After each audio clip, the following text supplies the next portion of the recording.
Hi everyone! Welcome back to my channel.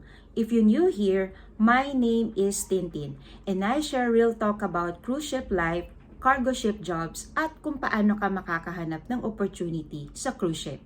So eto na, isa sa pinakalaging tinatanong sa akin, alin ba ang mas okay? Cruise ship or cargo ship? Sa totoo lang, pareho silang may pros and cons. Depende talaga sa personality mo, sa goals mo, at kung anong klase ng buhay ang gusto mong maranasan habang nagtatrabaho sa cruise ship. Kaya sa video na to, we'll talk about salary, lifestyle on board, anong klaseng trabaho meron sa bawat isa, at syempre, honest opinion ko bilang kausap ng maraming crew, both cruise and cargo. Game ka na? Let's go! Trabaho and workload. Unahin natin yung pinaka-basic. Anong klaseng trabaho meron sa cruise versus cargo? Sa cruise ship, mostly hospitality or service. Waiter, bar server, housekeeping, front desk, cook or galley staff, casino dealer, or entertainer. May guests, may shows, may events, para kang nasa hotel na lumulutang. Sa cargo ship, mas technical. Deck cadet, AB or able seaman, or messman. Officers, shipmate, engineers, maintenance, navigation, machine safety. Walang guest. Kayo-kayo lang. Tahimik pero focus sa operation.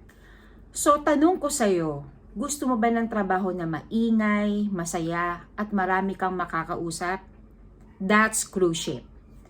O mas trip mo yung tahimik, hands-on, at medyo chill lang ang environment? That's cargo ship. Lifestyle and experience. Ito talaga ang malaking pinagkaiba. Cruise life. May parties, may buffet, may shows. You get to see different countries. Minsan Asia, minsan Europe, pero work is intense. 10 to 12 hours a day. Minsan 7 days straight. While cargo life, tahimik, simple, walang guest. Kayo lang ng 15 to 25 crew. Structured ang trabaho. Mas watch schedule ka. Usually 4 hours on, 8 hours off.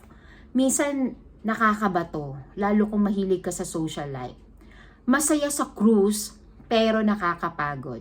Mas steady sa cargo, pero kailangan mo ng disiplina sa sarili mo. Sweldo comparison. Ito nang inaabangan. Sweldo. Cruise ship per month in dollars. Housekeeping, $800 to $1,200. Bar waiter, $1,000 to $3,000. Cook, $1,500 to $2,500. Guest services, $1,400 to $2,200. Casino dealer, $1,300 to $2,300. May tips and gratuities pa siyang kasama. Cargo ship per month in US dollars. Messman, $800 to $1,300. AB, $1,000 to $1,800. Third officer, $2,800 to $3,500. Shipmate, $6,000 to $9,000. Chief engineer, $8,000 to $12,000. Mas mataas ang sweldo sa cargo, pero kailangan license ka, may degree, at pasado sa training. Kung baguhan ka pa lang, cruise ship is a great starting. Contract and benefits. Tingnan naman natin yung contract setup. Cruise contract, usually 6 to 9 months. After that, 1 to 2 months vacation unpaid. May chance ka for promotion if maganda ang performance mo.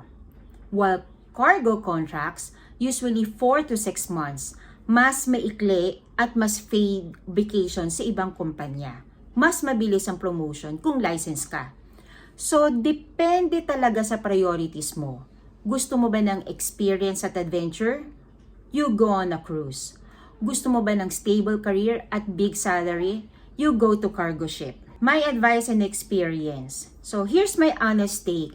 If you're young, energetic, love people, and want to travel the world while earning, go for cruise ship. Many crews started there, especially Filipinos, and it's a great place to build discipline, skills, and confidence. If you're more introvert or technical or you have a maritime background, cargo might be the smarter long-term move. And remember, there's no wrong choice. You can start in cruise, gain experience, and later ship to cargo. Many seafarers do that. So cruise or cargo? Let me know in the comments which one do you prefer. Or if you already work at sea, I'd love to hear your story. Don't forget to like and subscribe for more videos on cruise ship life, job tips, and life at sea. Thanks for watching, and remember, the ocean is big enough for all kinds of dreams. Find the one that's yours. See you on the next video.